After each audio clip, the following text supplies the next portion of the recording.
Super Sunday हेब super show गोटे दिन में दुई हेवीवेट नेता नड्डा और राहुल को ओडिशा टूर जोठी उपकूल में राहुल हाथ पाई प्रचार श्रीगणेश करेंगे सेठी दक्षिण ओडिशा रे पद्म कैंपेन को आगक नेबे खोद दलर राष्ट्रीय अध्यक्ष जेपी नड्डा 45 डिग्री ताती रे ओडिशा सिझुथिबा बेले सही समय निर्वाचनी ताती को आउ टिके तेजिबाकू काली ओडिशा आछंती राहुल गांधी दिन 11:40 रे राहुल भुवनेश्वर एयरपोर्ट रे पहुंचीबा परे सेठारु हेलिकॉप्टर जुगे सीधा जिबे उत्कल गौरवंक जन्मपीठ सत्यभामापुर को मधुबाबू प्रतिमूर्ति रे माल्यार्पण परे सेठारु 10 किलोमीटर दूर सालेपुर ठारे एक साधारण सभा को उद्बोधन देबे।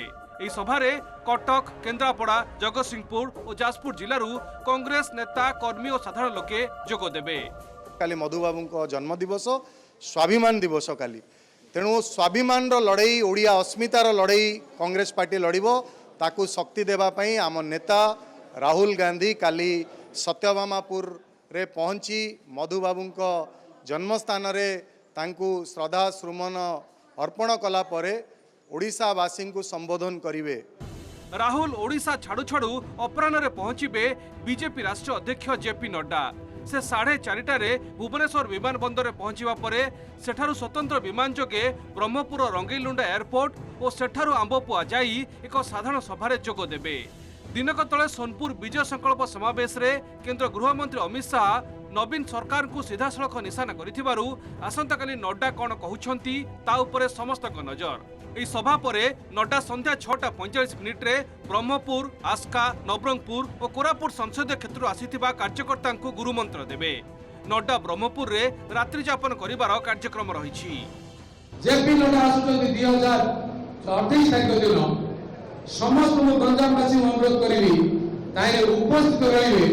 आपनकर निजर भविष्य ओडिशार भविष्य जिलार भविष्य ताइरे जड़ित अछि। 20-25 दिन आम जदि भूल करवा आम आमर निजर भविष्य जिलार भविष्य राज्यर भविष्य को अंधार दिगरे गति करवा ए निष्पत्ति आपण हाथ में। राज्य में मे 13 रे प्रथम पर्याय भोट पूर्व केंद्रीय नेता घन घन ओडिशा गस्त दलीय नेता कर्मी जोश बढ़ाइबा बोली कहा जाउछि, किंतु याकू खंडन करिछि बीजेडी। दल कहिछि निर्वाचन आसिले बीजेपी और कांग्रेस नेता ओडिशा कथा मने पड़े। देखो जितेबले निर्वाचन समय आसे भारतीय जनता पार्टी हूँ कि कांग्रेस दलर हूँ बड़ बड़ नेता दिल्ली आसिकी भाषण दियंती एठी एवं से भाषण देला पर सेतिकिरे तांकर रही जाए पुणी फेरी जाती एवं पुणी निर्वाचन समय रे ही आसंती। माननीय मुख्यमंत्री नवीन पट्टनायक ओडिशार जनमानस रे एवं लोकंकर विकास रे लोकंकर समस्या समाधान रे प्रत्येक दिन जड़ित होकर अच्छा। बिजु जनता दल जड़ित होकर अच्छी तेणु जी आसिले गले बिजु जनता दल प्रति कौन फरक पड़ा ना कि ओडिशा रे किसी फरक पड़ा ना। ब्रह्मपुर जगन्नाथ साहू सह भुवनेश्वर अतुल्य बाउ, जगदीश दास और रश्मिरंजन दास को रिपोर्ट, ओटीवी।